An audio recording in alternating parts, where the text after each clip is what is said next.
Uh, Troy, obviously not the end result you wanted after that series, but overall, how did you feel about the team's performance? Um, in the playoffs specifically, I thought, I think the athletes just talked about it. I thought we started the series very well. Um, parts of game two I thought were great, not the ending we wanted. Game three was just a mixed kind of bag of, defensively we weren't able to shut them down. Obviously, let in 7. Offensively, I thought we manufactured some great offense.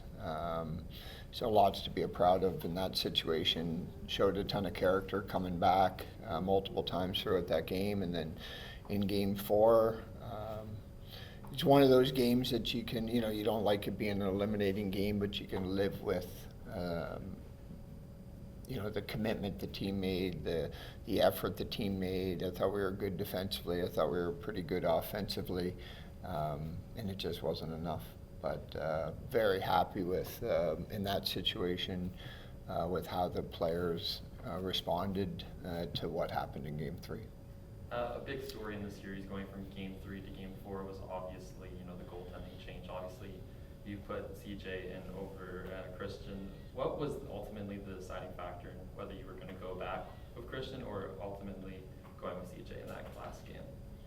Yeah, it's a really tough decision that gets made. I mean, there's many factors that go into it. I think some are worth sharing and some possibly kept internally. The one thing from my perspective, Soupy's a great goaltender, a great teammate for us. Maybe wasn't playing her best in those moments.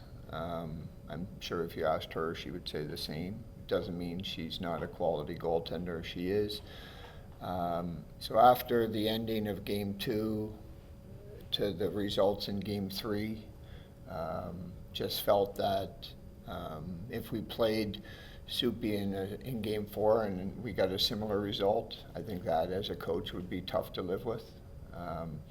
So ultimately, it makes a tough decision to put, CJ, who's been primarily our number 3 all year, put CJ in that situation. I think it's a tough situation to put CJ in. I thought she responded very well and gave us an opportunity to win. I think CJ did her job in that game, and ultimately we just came up short. So tough decision. That's not lost on me at all. I know it would have been tough on Soupy. It would have been tough on CJ. It would have been probably a tough thing emotionally and mentally for our entire group. But I love the way they responded. How close was Reagan, if you can speak now? Like, would there have been a number of days or games where you think she might have been ready to go back in? Not to the point where it would ever even been a conversation for that series. If we went on to the finals and the treatment continued to progress, but she wouldn't have been close to even be considered for that game. 2 years into the PWHL, you've got the game's changing. It's getting faster. It's getting better. Does that change your approach at all? Like, is anything like you come in with an idea of how you want things to go and how you'd like to build a team? Does any of that changes in those 2 years change the way that you might look at year 3 going ahead?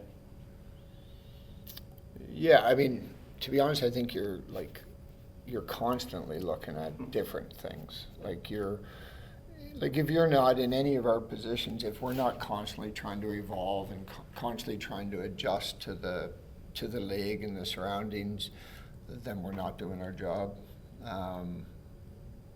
I think that you could hear from the athletes that one of the biggest things, and something that we've probably harped on a lot throughout the last couple of years, is just the details and the habits. And a lot of people, coaches, not just players, I think coaches and staff and athletes, it's tough at times because they don't, I think a lot of people think the switch can be turned on, and it just can't be turned on, right? It needs to be built. Like, a habit takes a lot of effort and time to build and establish that habit, and if you don't take the time, you just can't turn it on when you need to turn it on. So that's something that I think I knew coming in, but it's probably just, to a whole other level as the league gets more difficult and tighter. I think coming in, we probably knew that more than a lot of people. I think the league is caught up in that area, that they know it's about compete, it's about details, it's about habits. As far as, learning, it's like, I think I know I've grown, a complete appreciation for the entire league. There's a lot of good players out there. There's a lot of competitive people out there. There's a lot of high-performance athletes in the league. Definitely took a step this year, for sure, in the right direction. Gina, obviously a big story heading into this off-season is the expansion draft. Have you heard anything about the rules? Obviously, you can't tell me about the rules because those haven't been released yet, but have you heard any information from the league about what to expect heading into that draft? Yeah, the GMs have been briefed on the direction the league is likely gonna take. I think they're still fine-tuning and tweaking some of the rules around it. So we have been briefed and brought up to speed on what it's gonna look like here moving forward. And now we get a chance to kind of sit down and kind of wrap our minds around how do we best strategize to continue to have success here in Toronto and making sure that we fight for a Walter Cup next season. Do you think it's made it more difficult with the uncertainty at the end of the year, obviously not knowing the rules, and then having to build a team that's going to try to win, but also knowing that at the end of the year you could be losing a bunch of players? Has that made it more difficult for you to kind of assemble a team this season? Obviously knowing that the league was looking for expansion, but that you didn't know what kind of that would look like.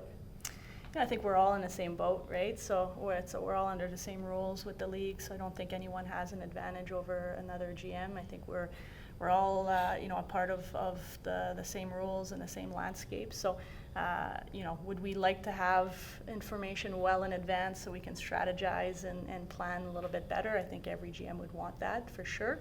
But we're all under the same kind of landscape. So I think you have to focus on with the information that you have, how do you best put the best possible team together for now.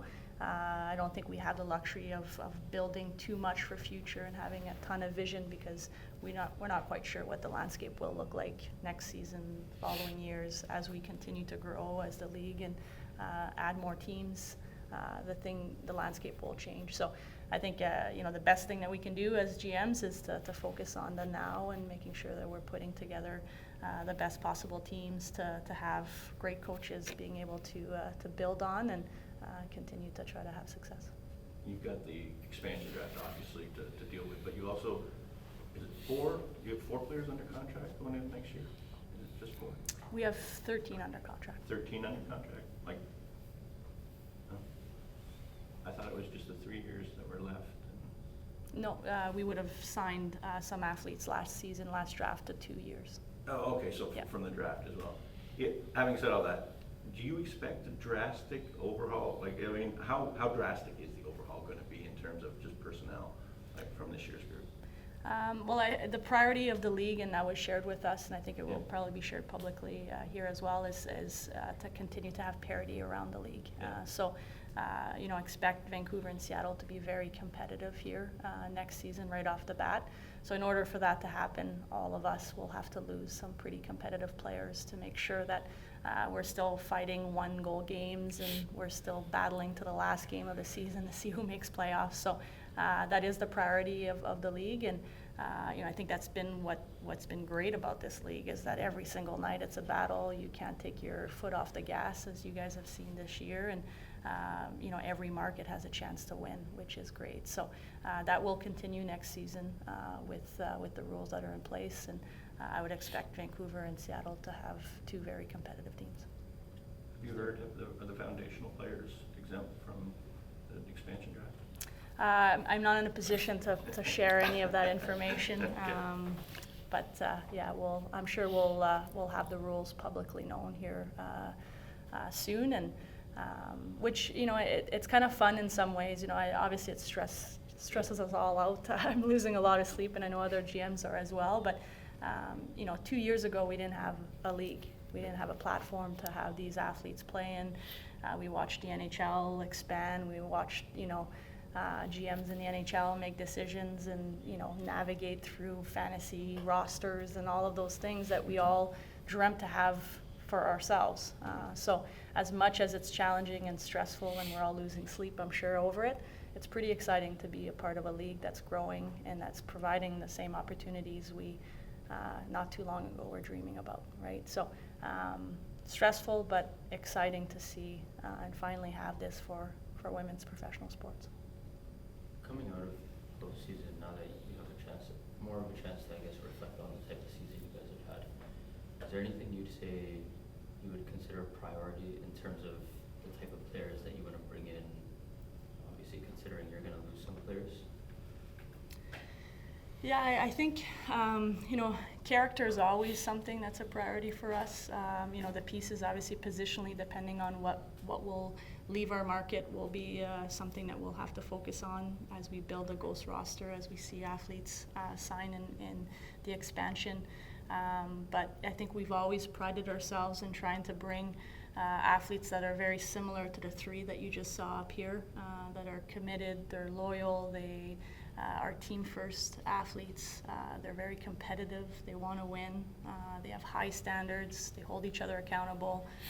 They're respectful, and they're great teammates. And if we can continue to find those types of people, then I think we're not only building a successful program here and organization, but we're also going to be having an impact, a greater impact on the community, on our fan base, and just building a strong foundation for future. So character, I think, is always going to be a priority, and trying to find the right pieces that continue to add to what we're trying to build here with our whole organization.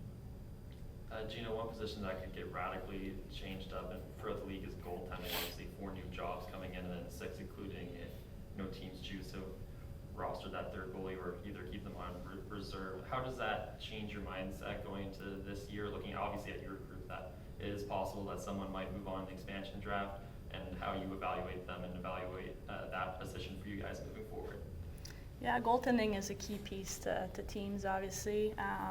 I think it's great that there's more opportunities, because I always feel bad for goalies when there's only 6 starting positions. I'm glad I was a forward. I had more options and more opportunities because of it. So, you know, these 2 markets, you know, for us to go to 8 teams increases the number of starters, and it increases the number of opportunities for goaltenders. So great to see that. Obviously, with us, we're going to have to see what all transpires, and you know, we're constantly leaning on our goalie coach and you know, our staff on what's coming up in the goaltending world as well, and trying to position ourselves not only for this year but also for future as well, and making sure we have a good landscape on the type of goalies that are coming up and at what stage they'll be entering the draft, and what does that look like for future. But again, a great opportunity for a position that is really hard to crack in the professional world, that now we're adding 4 more spots for them, or 12 more spots, I guess, right? If nothing changes and you're able to bring everyone back, are you comfortable with this goaltending group moving into season 3? Yeah, you know, I think we're comfortable with our entire team. You know, I think we'll add pieces here in the draft. We'll obviously be active in the free agency period as well, and try to continue to build on what we have. But we love the foundation that we've started here as a group with our entire team. And you know, again, we started with this vision, and we've built this team here over the last 2 years. You know, I think we've built it in a way where we feel that with expansion, we've created enough depth that now we can continue to try to add pieces and be on the right track. But you know, we're confident with our entire group, and we'll have to navigate to see what leaves our market and what holes we're going to have to fill. Question for Troy. In the second year, it became even more clear than the first one that playoff hockey is different than regular season hockey, and we've seen that in other leagues. But, you know, the top seeded teams don't always win. Last year, neither one make sure, I do have a question here, how do you make sure, you know, you've got to qualify first, so you've got to play regular season hockey, you've got to score, maybe open up a little bit, you know, I don't know what the differences are, so that's a question for you. How do you make sure you're playing that brand of hockey correctly, and then some of the players that need to step up in the playoffs are there and ready, because their games show up differently?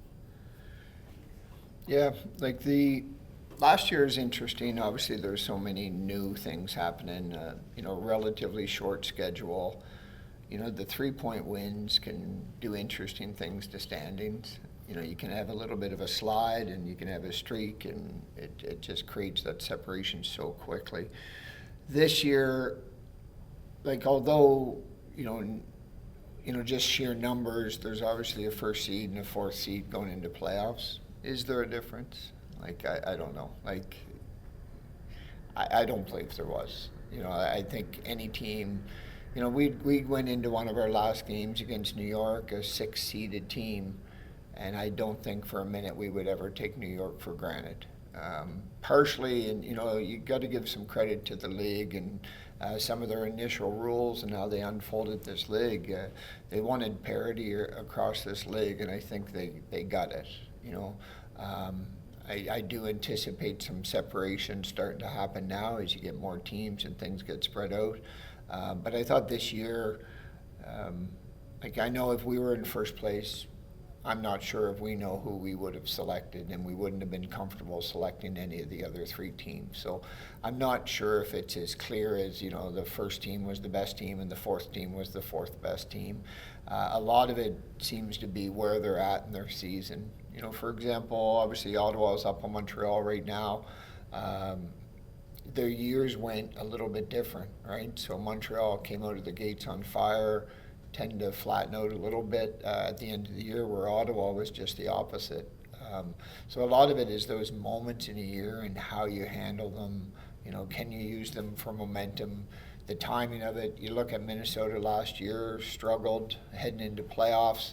I thought we could have ended it in Game 4 definitely, and I thought we gave them just enough life to switch the momentum. And I think a similar thing happened this year with Minnesota, where they weren't great to finish out the year, but probably tapped into some of that championship experience they had and found a way. So I just don't think there's that much separation in our league to dive too deep into it. I think there's 4 great teams that were competing in this playoff, and you know, I don't think Boston was that far off. I thought there was a point in the year that, you know, we were pushing for first place late, like the last couple of weeks of the season, and you know, I actually believe that Boston could have been that team we were competing for battling for second, and they find themselves not in a playoff spot. So a lot happens in a real short period in this league, and I think that in itself is a learning experience for everybody.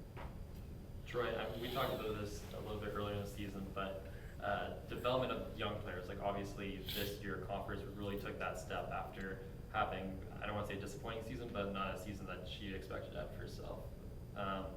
How do you feel as a coach you've learned about, you know, developing players to play in this league? Obviously it's a brand new league and you've only had 2 seasons, but through that experience, what have you felt that you've learned to help improve the, you know, experience and the ability of the younger players you're getting for the draft?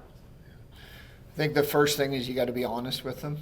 You got to be straightforward, but it's a balance, because it's not like college. It's not like anything else they've experienced where you don't guarantee you have them for 4 years. So there's a balance between getting them ready to perform now and help a team have success now.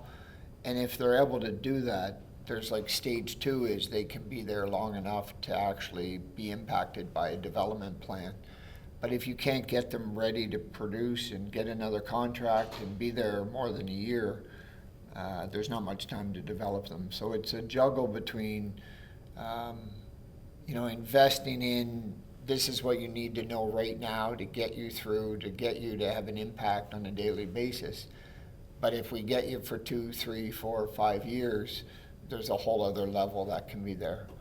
Players like Comfort deserves a ton of credit, because I think she had a different approach to her year, right? So maybe the you know, some of the comments that we're making last year maybe didn't sit as well with her, right? Like this year, she took everything as an opportunity for her to get better, and as a result of that, I believe she played to her potential.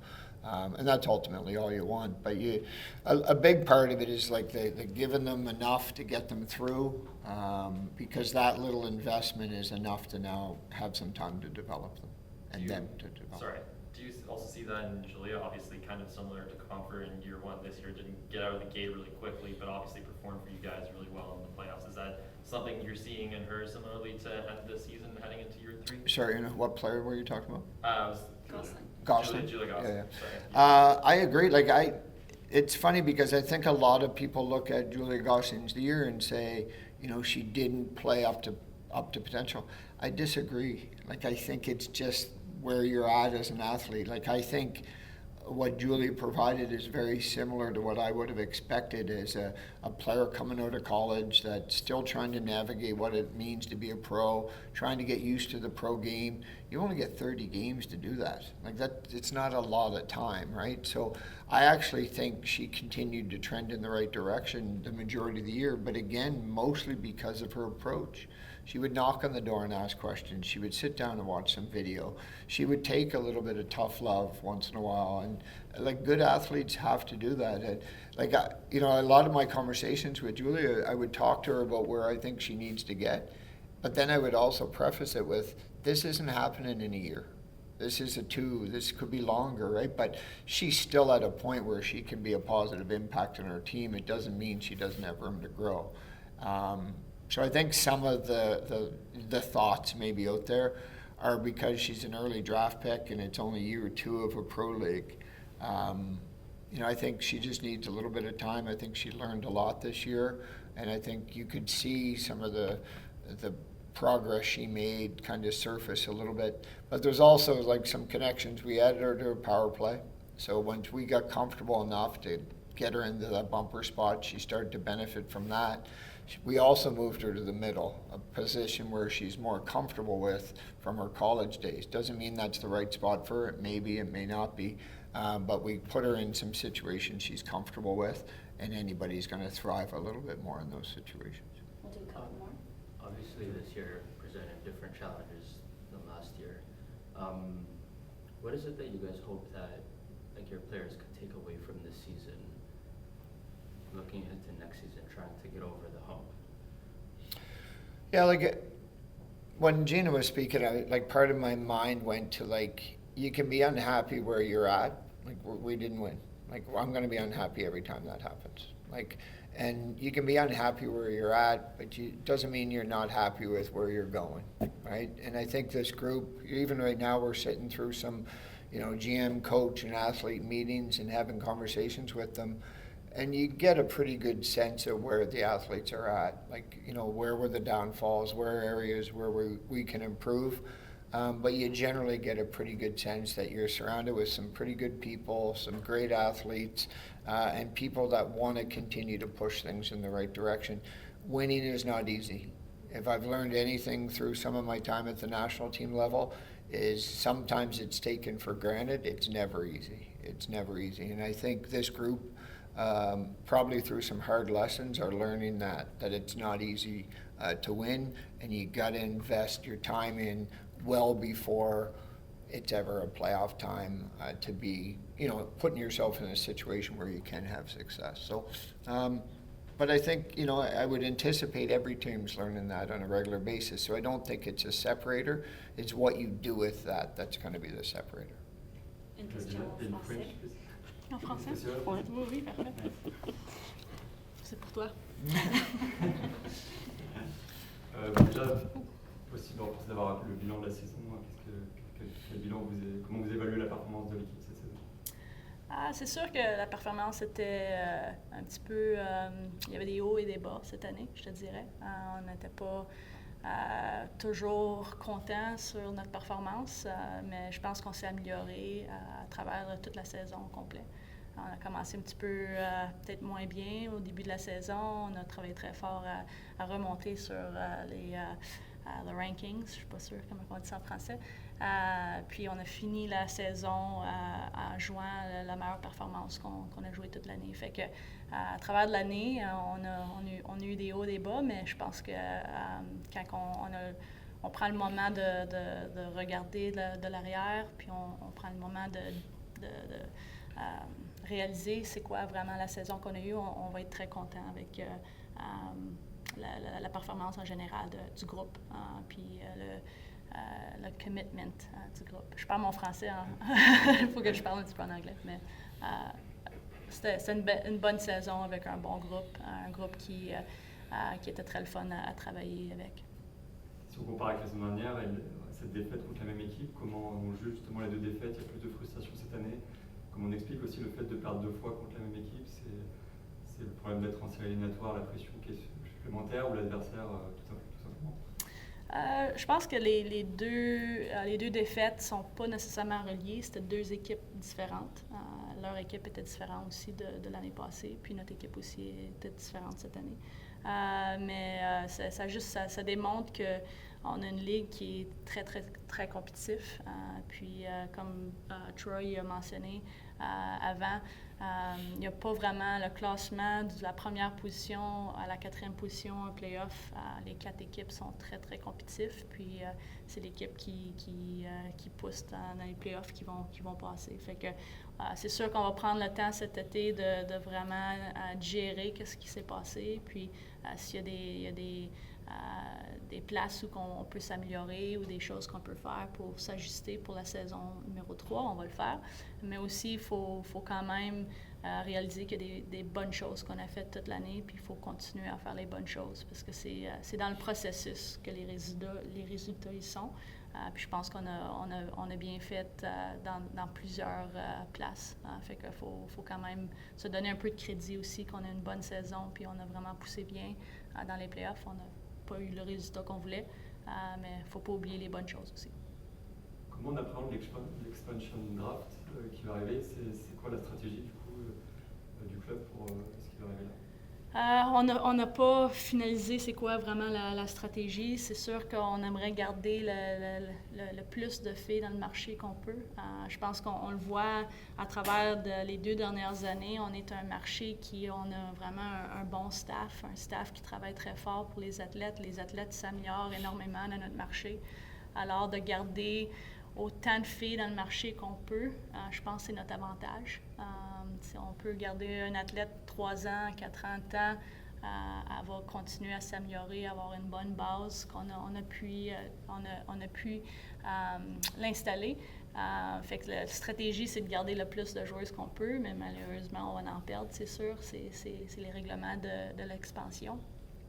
Puis après ça, c'est d'ajouter d'autres éléments qui vont nous aider à avoir une bonne saison l'année prochaine. Fait que c'est sûr qu'on aimerait garder notre équipe le plus intacte possible. Puis on va manager les pertes qu'on va avoir, puis on va essayer d'attirer d'autres joueurs qui vont bien faire dans notre marché. Just last question, si c'est possible. Yeah. Par rapport au public qui a été très au rendez-vous cette saison, est-ce qu'il y a des choses qui sont réfléchies pour l'année prochaine, peut-être les accueillir un peu plus à l'Arena Scotiabank? Est-ce que c'est quelque chose qui est dans la réflexion? Pardon, je pense pas que j'ai compris ta question.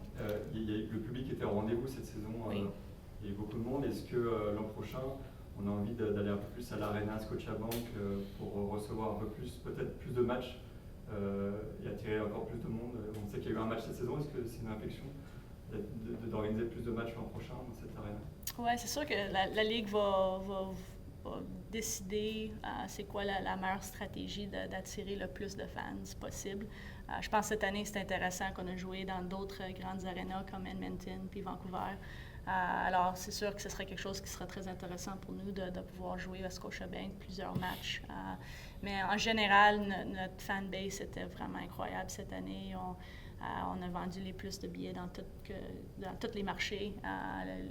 Les gens à Toronto, ils n'ont pas juste venu nous voir puis ont acheté un billet. Ils ont, la façon qu'ils se sont présentés, la façon qu'ils nous ont supportés, le feeling que je pense notre équipe a eu à jouer devant nos partisans étaient vraiment incroyables. C'était vraiment une saison à leur donner un gros remerciement parce qu'ils ont devenu notre motivation. Ils nous ont inspirés à vouloir plus travailler encore plus fort puis à les représenter parce que c'est un fanbase qui est vraiment spécial puis qui nous tient vraiment à cœur. It's 12:49. Do we have one last one?